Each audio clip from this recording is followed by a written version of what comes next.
맞다. 아멘. 오늘 말씀을 먼저 이해하기 위해서는 한 단어의 의미를 정확히 알아야 됩니다. 그것은 말씀이라고 하는 단어입니다. 우리가 이렇게 말씀하다, 말하다 하는 것과 오늘 요한복음 1장에서 나오는 말씀이라고 하는 것은 의미가 좀 다르기 때문입니다. 그리스어 로고스를 번역한 것이 말씀입니다. 한국말 성경에는 1절에서 13절까지 말씀으로 번역된 것이 한 3번 정도 1절에 나오는데, 요즘에 일본의 그 공동역이나 예전에 있었던 신공동역을 보면 그 뒤에 있는 그가라고 하는 것까지 전부 말씀으로 번역해가지고 고토바로 번역해서 한 12번 정도 13절까지 나오는 것 같습니다. 저도 전부 말씀으로 번역하는 게 알아듣기가 더 좋다라고 하는 생각은 하지만, 일단 오늘 말씀이라는 로고스라고 하는 것이 번역되었다고 하는 것을 기억하셔야 됩니다. 이 로고스라고 하는 뜻은 당시 그리스 문화 속에서 사람들이 가지고 있던 로고스라는 개념을 요한이 예수님을 설명할 때 쓴 겁니다. 당시 문화는 철학의 영향을 받았고, 그리스 문화에 있어서 로고스는 이성이라고 하는 뜻으로 해석되기도 했고, 말씀이라는 뜻으로도 해석되는데 이성이라는 뜻으로도 해석되고, 세계의 신적인 원리, 신적인 논리, 그것을 이야기할 때에 로고스라고 하는 단어를 썼기 때문에 그 당시 문화에 있었던 사람들이 로고스라는 단어를 들으면 우리가 얘기하는 말이라고 하는 단어가 아니라 신적인 무엇이다 라고 하는 것을 알게 되는 겁니다. 그래서 예수님을 로고스라고 설명한 이유는 예수님은 인간이 아니라 신이었다라고 하는 표현으로서 그렇게 이야기했고, 창세기에 보면 하나님이 말씀으로 세상을 창조했다 하셨는데 그 말씀이 로고스이기 때문에 예수님은 삼위일체 하나님이라고 하는 설명을 요한은 처음부터 얘기한 겁니다. 그래서 아기 예수를 취급하지 않는 겁니다. 사람들은 아기로 왔다고 하는 것을 요한은 바로 생략하고, 일반적인 문화 속에서 로고스, 뭔가 특별한 신적인 논리, 이성, 그분이 바로 예수님이라고 표현을 하고 있었던 것입니다. 그러니까 예수님은 인간이 아니라 천사 가운데 최고가 아니라 하나님이라는 표현으로서 말씀, 로고스라고 쓴 것입니다. 그런데 이 사실을 믿는 사람들의 결과를 보면 사람들은 그분이 누군지를 좀 알 수 있잖아요. 그래서 그 결과를 12절에서 13절에서 이야기하고 있습니다. 12절, 13절 같이 읽습니다. 그러나 그를 받아들인 사람들, 곧 그 이름을 믿는 사람들에게는 하나님의 자녀가 되는 특권을 주셨다. 이들은 혈통에서나 육정에서나 사람의 뜻에 나지 아니하고 하나님에게서 났다. 예수 그리스도를 믿는 사람들은 창조주 하나님에게서 태어났다. 그래서 창조주 하나님의 자녀가 되었다 선언을 하는 겁니다. 사람이랑 틀리다는 거죠. 우리가 처음 태어날 때는 부모의 자녀였는데 예수를 믿고 나서는 하나님의 자녀가 되었다는 겁니다. 이것을 거듭나다, 중생하였다, 일본어로 신생, 신세도 그렇게 이야기하고 있는 겁니다. 즉 새로 태어났다 하는 겁니다.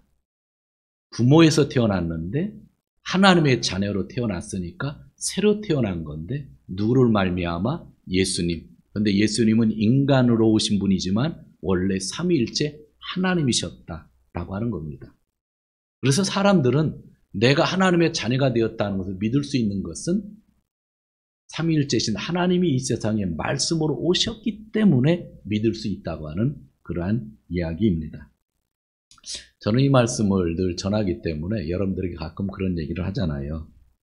이 말씀을 믿는 자는요, 부모를 원망하지 않아요. 왜냐하면 지금의 부모는 하나님이기 때문에. 그래서 여러분이 지금 부모를 원망하면 믿기 전에는 원망해도 뭐 어쩔 수 없어요. 워낙 상처 많이 받았으니까. 근데 크리스찬이 되고 난 다음에 부모 원망하면은요, 하나님 원망하는 거예요. 그래서 십계명에서도 부모를 공경하라는 말씀을 하는 이유가 다 있는 거거든요. 여러분은 지금 사실은 최고의 인생을 살고 있는 겁니다. 저는 저와 관계된 것을 최고라고 생각하는 사람입니다. 집에서 예전에 제가 가끔 뭐를 만드는데 라면을 한번 끓이잖아요. 그럼 제가 만든 게 제일 맛있습니다. 뭔가 하나 만드는데 아이들이 짜다 싱겁다 하면 전 인정을 못해요. 내가 제일 맛있게 만든 거고. 그래서 애들은 안 먹어도 저는 다 먹습니다. 왜냐하면 진짜 맛있어요. 그래서 저는 제가 만든 것은 항상 최고라고 합니다. 그래서 제 가족, 자녀들이나 와이프, 전 늘 최고라고 생각하고 살고 있습니다. 믿거나 말거나. 그런데 이것은 제 진심입니다. 그리고 제가 담임하고 있는 교회, 전 최고라고 생각합니다. 그래서 제가 있었던 교회에서는 여러분이 최고라고 하는데 여기서는 여러분이 최고인데 전 그렇게 마음먹고 사는 것이 아니라 진짜 그 마음으로 살고 있습니다. 쓰고 있는 물건도 제가 고쳐 쓰는데 지난주 SSD 하드를 교환을 더 했거든요. 정말 좋아요. 새로 사면 한 25만 원 드는 거를 몇만 원으로 고쳐서 돈을 좀 더 들었는데 새 것보다 더 빠른 것 같아요. 전 그건 앞으로 10년 쓰려고 합니다. 누가 새 거를 갖다 줘도 저 안 바꿀 겁니다. 왜냐하면 제가 고쳐서 쓰니까 최고라고 생각하는 겁니다. 그래서 교회에서 열심히 일을 하는 사람을 보면 저는 그분을 너무나 존중합니다. 근데 여러분들이 이해 안 되는 것이 있을 겁니다. 교회 떠난 사람에 대해서는 전혀 관심 없습니다. 이미 우리 교인이 아니니까 최고라고 생각 안 해요. 그러나 예수 안 믿는 사람을 전도할 때는 그분이 최고가 됐으면 한다는 생각으로 전도를 합니다. 좀 이상하죠? 제 고백을 하는 거예요. 저는 정말 여러분이 최고라고 생각하는데 의도적으로 하는 게 아니에요. 정말 그래요. 정말 최고라고 생각하고 있습니다. 지금 예배당 우리가 양복회관을 썼고 이것은 건축을 위해서 남겨두었던 거지만 작년에 좀 고쳤잖아요. 앞으로 이 건물을 어떻게 사용해야 되는지는 우리가 계속 생각해야 되는 거지만 저는 지금 현재로서 이 건물이 일본에서 제일 좋다고 생각합니다. 어제 제가 의자를 하나 받았는데 제가 의자를 사용한 것 중에 제 인생에서 제일 좋은 의자입니다. 허리가 딱 맞는데 10시간 앉아 있어도 괜찮을 것 같아요. 하여튼 뭐든지 최고라고 생각해요. 제가 이 말을 왜 하는지 아세요? 여러분 하나님 자녀잖아요. 최고잖아요. 뭐 겁나는 게 있어요? 전 코로나를 주의하고 살자고 하고 대책은 하지만 2년 동안 요만큼도 두려워 본 적 한 번도 없습니다. 조심하며 살고 마스크를 쓰고 예의는 지키지만 코로나가 겁나 본 적은 한 번도 없어요. 앞으로 어떤 것이 나타나도 마찬가지인 겁니다. 왜냐하면 하나님의 자녀니까. 최고니까. 오늘 성경은 예수 그리스도를 로고스를 영접하면 여러분이 최고다라고 선언하고 있는 겁니다. 저는 이 말씀이 먼저 우리에게 위로가 되었다고 생각합니다. 우리가 교회의 본질을 이야기할 때에 교회가 무엇인가 얘기할 때 우선적으로 얘기하는 것이 저는 한 3가지로 얘기하는데 그 우선적으로 얘기했던 것이 하나님의 백성이잖아요. 제가 그렇게 가르쳤지만 오늘 문장을 통해서 엄밀히 얘기하면 교회는 하나님의 가족입니다. 그렇죠. 여러분의 아버지도 하나님이고 나의 아버지도 하나님이니까 우리는 하나님의 가족이라는 것입니다. 소크라테스 모르시는 분이 있어요? 소크라테스. 고대 그리스의 철학자입니다. 아테네에서 태어난 사람입니다. 소크라테스가 그리스에서 활동할 때 성경에는 어떤 사람이 활동한지 아세요? 에스라랑 느헤미야가 활동했습니다. 잃어버리지 마세요. 그 전설적인 인물들이 그렇게 연결되는 겁니다. 그리스에서 소크라테스가 태어났을 때 그보다 조금 먼저 페르시아에서 에스라랑 느헤미야가 태어났고 그들이 예루살렘으로 귀환해서 활동을 하는 겁니다. 그 활동할 때가 소크라테스가 젊어서 활동할 때랑 같은 시대입니다. 소크라테스가 그런 이야기를 했다고 합니다. 너 자신을 알라. 그런데요, 자기 자신을 안다는 건 정말 불가능해요. 특별히 어떤 가치관이나 신념에 빠지면요, 정말 자기 자신을 알 수 없는데 자기는 잘한대요. 근데 정말 알 수 없는 거 우리가 있잖아요. 그런데 같은 시대에 살았던 에스라는 하나님이 누구인지를 이야기하고 하나님을 무시하는 이방인과 깊은 관계를 끊어야 된다고 이야기를 합니다. 그리고 느헤미야는 마지막 장에서 이렇게 기도합니다. 나의 하나님, 나를 기억하여 주시고 복을 내려 주시옵소서. 한쪽의 철학자는 나는 알 수 없다고 하는데 같은 시대에 살던 에스라와 느헤미야는 내가 알 수 없으니까 누구를 붙잡고 있는 거예요? 하나님만 붙잡고 있었던 겁니다.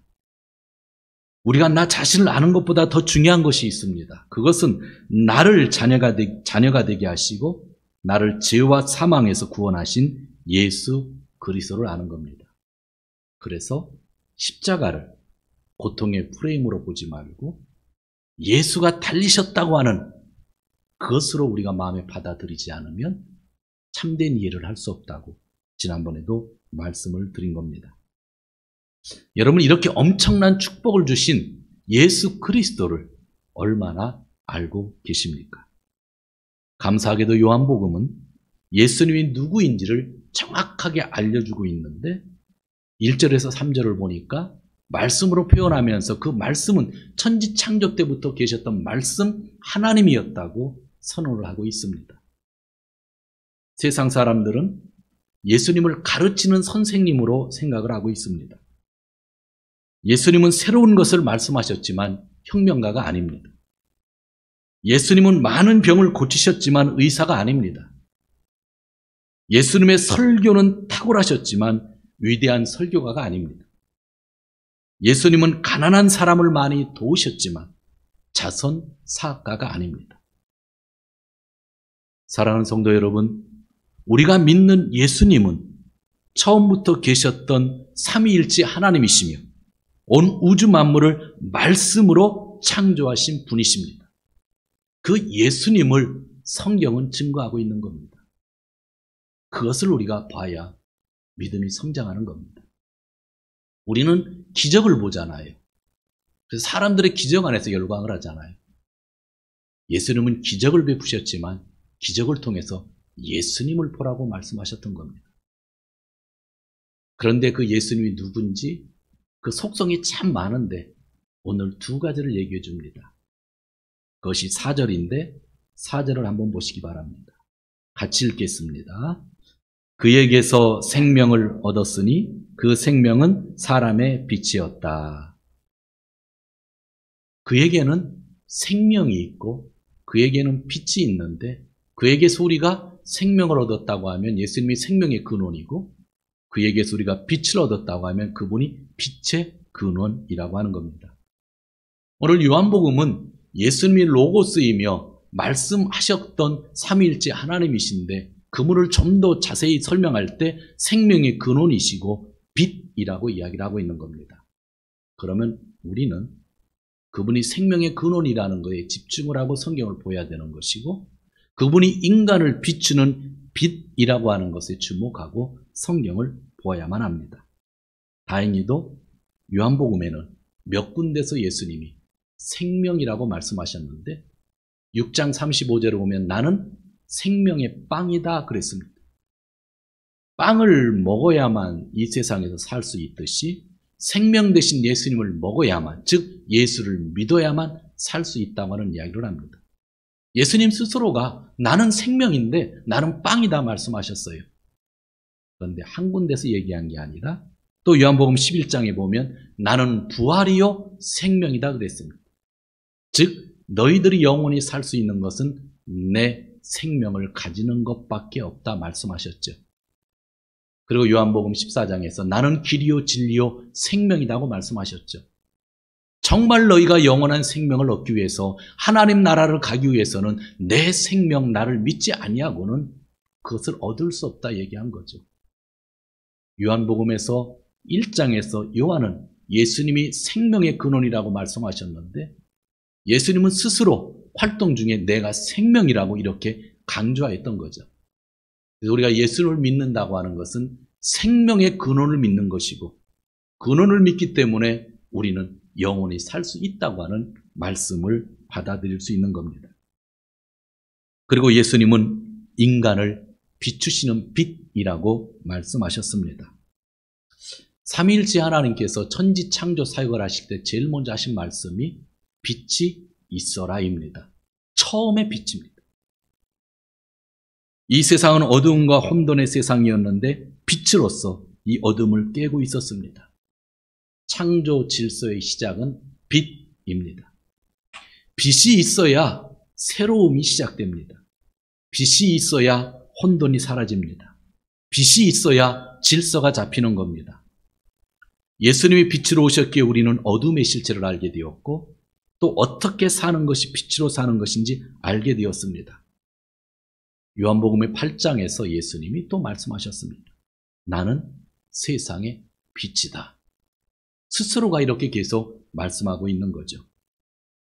우리는 예수님께서 하나님 나라의 빛이라 하지 않고 이 세상의 빛이라 하신 이유를 알아야 됩니다. 하나님 나라는 이미 빛의 나라이잖아요. 근데 이 세상은 아직 빛이 없으니까 나는 하늘나라의 빛이다 하지 않고 이 세상의 빛이라 말씀하신 겁니다. 하나님 나라는 태양이 없어도 빛이 있습니다. 지금 이 땅에는 태양이 있어도 어둠이 있습니다. 그래서 빛이 필요합니다. 오해하시면요, 이것도 태양이 있으면 빛이 있겠구나. 지금 우리 예배당 너무 밝잖아요. LED 전구가 있으면 빛이 있겠구나 생각하는데 그런 빛을 얘기하는 게 아니에요. 태양이 있어도 어두워지는 거예요. LED가 있어도 어두워지는 거예요. 그런데 빛 대신 예수님이 계셔야만 이 세상이 환해지는 거죠. 여러분들 창세기를 보면 태양이 만들어지고 달이 만들어지는 게 몇째 날인지 기억하세요? 저도 늘 까먹어요. 주일학교 때는 다 외웠는데 또 찾아봤어요. 왜냐하면 설교다 실수하면 안 되니까. 네 번째 날이에요. 네 번째 날 하나님이 태양과 달 그걸 만드셨어요. 그런데요, 빛은 언제 만드신지 아세요? 첫째 날에 만드셨어요. 이걸 자꾸 우리가 오해를 해요. 태양이 생기고 달이 생기고 빛이 있는 줄 알고 세상 사람들은 자꾸 태양신을 섬기는 거예요. 달신을 섬기는 거예요. 그런데 왜 웃기는지 아세요? 빛이 있어서 나중에 태양이 생겼다는 거예요. 우리가 얘기하는 예수님의 빛은 단순한 태양빛, 달빛이 아니에요. 천국의 요한계시록을 보면 태양이 없는데도 환하게 빛이 있다고 말씀하고 있거든요. 그 빛으로 세상에 오셔서 세상을 비추신다고 하는 그러한 이야기입니다. 그런데 이 세상을 비추는 빛이 먼저 누구를 비치냐면 나를 비추는 거예요. 그래서 오늘 요한복음에서는 인간을 비추는 빛이라고 구체적으로 이야기하고 있는 것입니다. 내가 빛의 영향을 받으니까 세상 속에 나아가서 빛으로 살 수 있는 거예요. 예수님의 빛이 나와 여러분에게 먼저 비춰야 되는 건데 우리 이걸 거꾸로 생각해요. 세상을 밝게 해주신다고만 생각해요. 아니에요. 그 빛은 사람을 비추는 빛이라고 오늘 성경에서 얘기하고 있으니까 나를 비춰주는 빛이다. 그런 걸 먼저 생각해야 됩니다. 그러면 나가 빛을 받는다는 게 무엇인지 오늘은 성경을 좀 찾아볼게요. 요한 1서를 펴보시기 바랍니다. 성경 뒷부분에 있습니다. 요한 1서 1장 8절에서 10절 1장 8절에서 10절 요한 1서 1장 8절에서 10절 같이 읽겠습니다. 우리가 죄가 없다고 말하면 우리는 자기를 속이는 것이요 진리가 우리 속에 없는 것이다. 우리가 죄를 자백하면 하나님은 진실하시고 의로우신 분이셔서 우리의 죄를 용서하시고 모든 불의에서 우리를 깨끗하게 해주실 것입니다. 우리가 죄를 지은 일이 없다고 말하면 우리는 하나님을 거짓말쟁이로 만드는 것이며 하나님의 말씀이 우리 속에 있지 않습니다. 그런데요, 오늘 이 본문의 제목이 5절 위에 보면 하나님은 빛이시다 그렇게 되어 있죠. 그러니까 하나님의 빛이 우리 안에 비치면 내가 뭐를 하게 된다는 거예요? 나의 죄를 인정하고 죄를 고백하고 용서받고 사는 삶을 살게 된다고 하는 것이죠. 처음부터 계셨던 분이 이 세상에 오셔서 우리를 비춰주시는데 우리가 어둠 속에 살 때는 전혀 보이지 않았던 것이 예수의 빛이 나에게 오니까 나의 죄가 보이더라 라고 하는 그런 이야기입니다. 나의 더러운 것을 자백하지 않으면 자기를 속이는 것이라고 오늘 성경은 이야기하고 있고 진리이신 성령이 없다라고 선언하고 있습니다. 그러므로 성도 여러분, 내가 죄인이라는 것을 인정하는 것은 내 안에 예수의 빛이 있다는 겁니다. 그런데 내가 죄인이라는 걸 인정하지 않으면 죄송하지만 예수님이 없는 겁니다. 여러분이 예수님을 믿지 않는 겁니다. 예수님을 믿으면 내 죄가 보이게 됩니다. 내 죄를 고백하게 됩니다. 회개하고 용서받고 그런 삶을 살게 될 때 사람들은 나에게서 또 예수의 빛을 보게 된다라고 하는 것이 성경의 말씀입니다. 여러분, 이 세상에서 가장 완벽하게 살았던 사람이 누구일까요? 제가 한 분 한 분 질문하면 답도 많이 나오겠는데 제가 질문을 하고 답은 제가 얘기할게요. 아마 유명한 사람 순으로 얘기하면 아브라함도 있을 테고 모세도 있을 테고 다윗도 있을 테고 엘리야도 있을 겁니다. 그러나 저는 성경을 읽으면서 성경 기록만으로 보면 욥이 최고라고 생각합니다.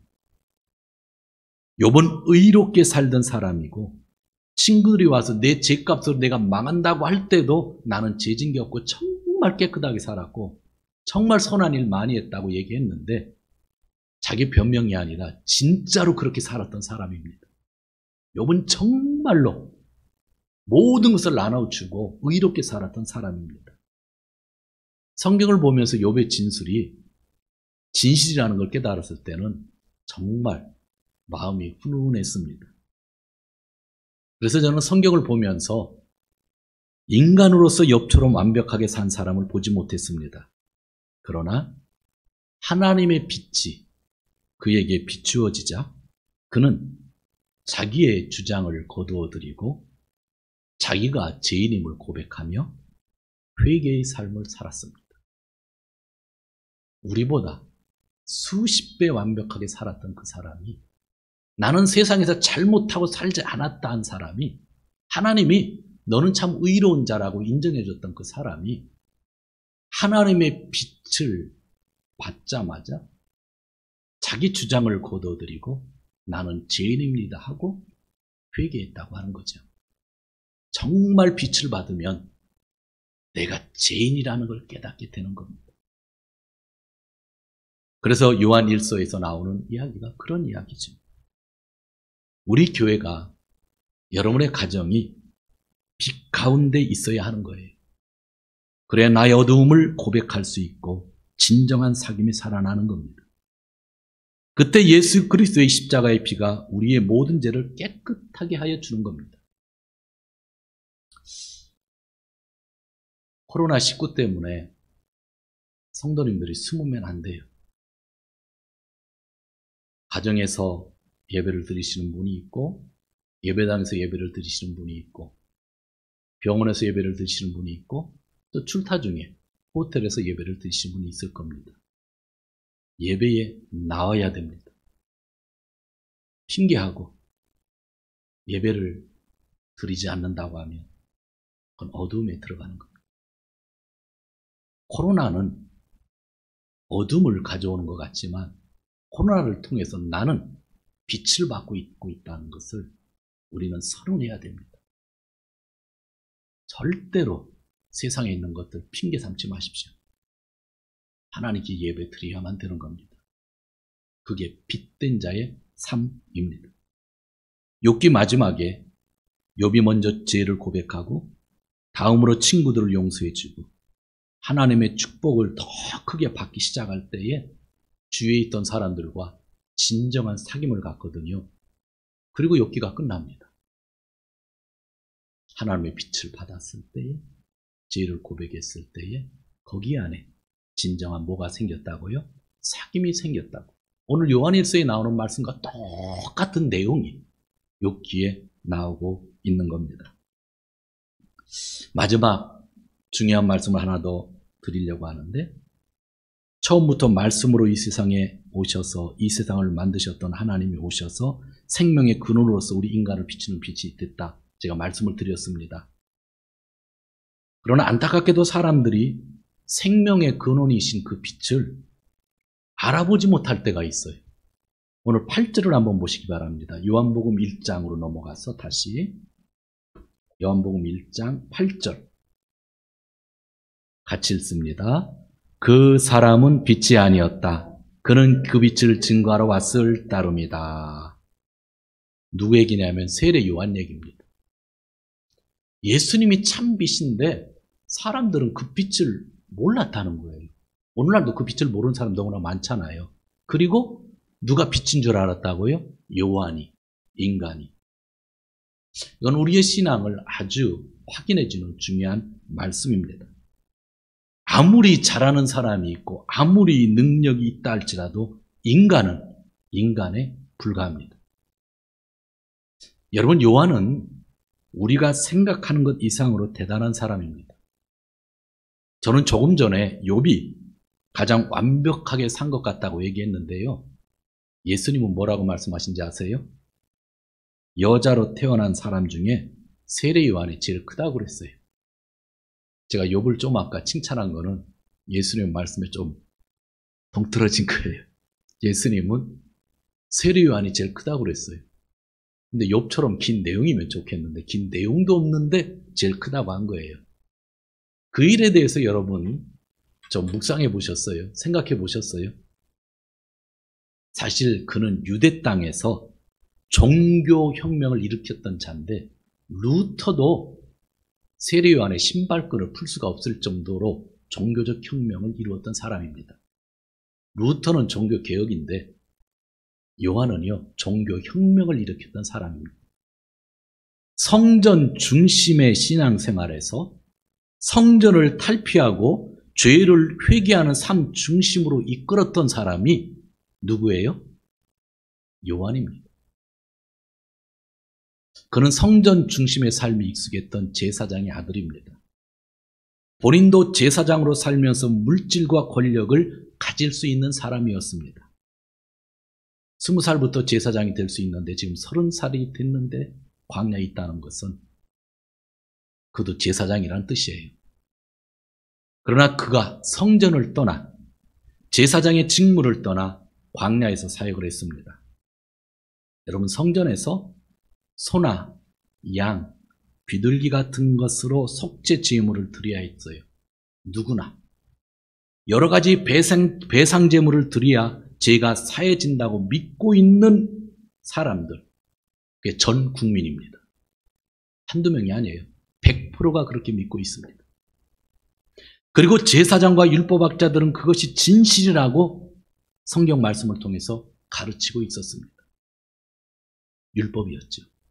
그런데 요한은 그러한 사회 가운데 죄를 고백하고 물로 세례를 받으라고 했습니다. 포로에서 귀환하여 에스라 느헤미야의 그 영향력 속에서 그들이 500여 년 동안 다시 세워진 성전을 그들은 섬기면서 예배를 드렸는데 그 성전은 유대인들에게는 목숨, 이노치였습니다. 우리가 생각하는 그런 성전이 아니에요. 그렇기 때문에 세례 요한의 사역은 개혁이 아니라 종교적 혁명입니다.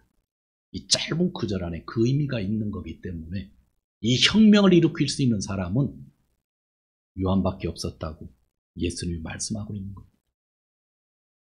이 혁명에 전 국민이 성전 중심의 예배에 빠졌던 사람들이 열광을 했습니다.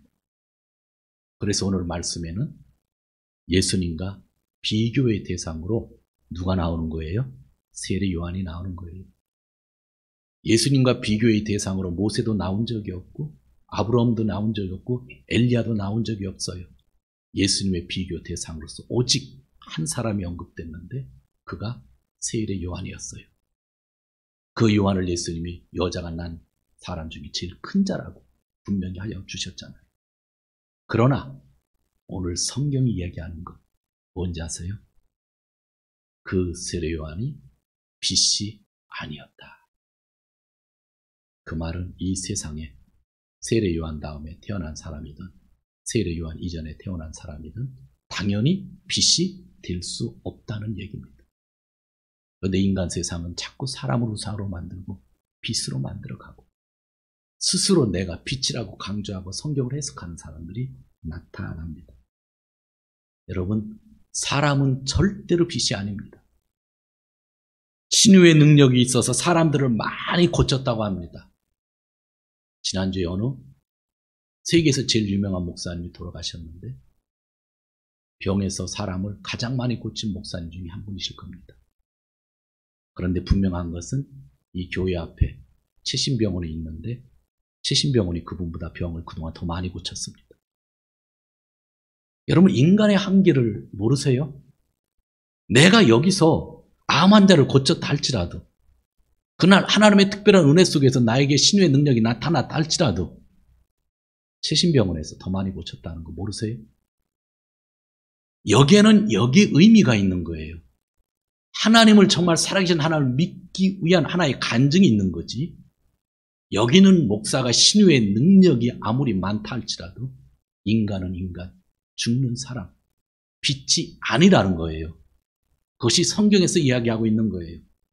성경을 아무리 잘 해석하는 사람이 있다 할지라도 성경을 앞설 수가 없어요. 그리고 성경을 잘 해석한다는 사람은 죄송하지만 100% 거짓말쟁이입니다. 왜냐하면 성경은 원래 여러분이 조금만 설명 듣고 스스로 읽으면 다 알 수 있게 되어 있습니다.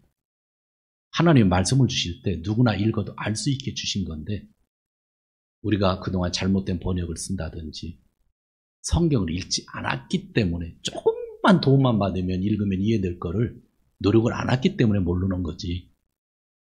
여러분들이 집에 가서 성경을 읽으면요 다 이해돼요. 안 되는 거 하나도 없어요. 하나님 주신 말씀은 이해되도록 주신 거니까. 중간에 누가 예언한다고 하면서 내가 해석 잘한다고 하면서 알려주는 거 제가 그 사람들 거 많이 읽어봤는데요. 다 거짓말입니다. 99% 아니 100% 거짓말입니다. 성경은 여러분 스스로 읽으면 다 깨달을 수 있는 거예요. 그런데 우리는 자꾸 사람들을 신유의 능력이 있다, 말씀을 잘 해석한다 해서 그 사람을 빛으로 보려는 경향이 있어요. 오늘 성경은 절대로 그렇지 않습니다. 오늘 빛으로 오신 예수님을 얘기하면서 왜 세례 요한을 집어넣은 거예요? 그 당시 세례 요한이 최고거든요. 우리는 단순히 메뚜기와 석정 먹고 광야에 있어서 최고라고 생각하고 가난하게 살아서 최고라고 생각하는데 그게 아니에요. 온 국민들이 성전을 목숨처럼 지켜왔던 게 500년인데 성전에서 속죄 제물을 드려야만 된다고 하는 사람들 앞에서 죄를 고백하고 세례를 받으면 된다고 이야기했던 그 혁명은 이 지구상에서 그 어떤 사람도 이루어 놓은 적이 없는 일입니다. 그런데 그도 빛이 아니었다고 하는 이야기를 말씀이 하는 거예요. 사랑하는 성도 여러분, 예수님은 세상에 잠시 사셨어요. 그런데 그는 태초부터 살아계셨던 삼위일체 하나님이시고 그분의 말씀으로 세상을 지으시고 세상에 오신 분입니다. 그분이 생명의 근원이시고 인간을 비추는 빛이시고 그분을 영접하면 하나님의 자녀가 됩니다. 그래서 저와 여러분은 최고입니다. 더 다른 것을 다른 사람들에게 그 필요성을 요구할 이유가 없습니다. 오직 예수님이고 교회에서 목사가 설교하는 것은 그래서 예수님만을 얘기하는 겁니다. 은혜와 진리는 예수님 안에 있다고 오늘 성경 뒷부분에 나와 있는데 그리고 감사한 것은 우리가 믿는 예수님, 우리가 믿기만 하면 은혜와 진리가 우리 안에 또 충만하게 임한다는 것입니다. 삶이 힘들 수 있습니다. 힘들다고 사람을 붙잡지 마세요. 힘들다고 돈을 붙잡지 마세요. 힘들면 힘들수록 살아계신 하나님을 붙잡고 내가 하나님의 자녀라는 확신 가지고 사시는, 이번 주도 승리하시고 영원히 승리하시는 귀한 성도님들 되시기를 주님의 이름으로 축원드립니다. 기도하겠습니다. 하나님 감사합니다.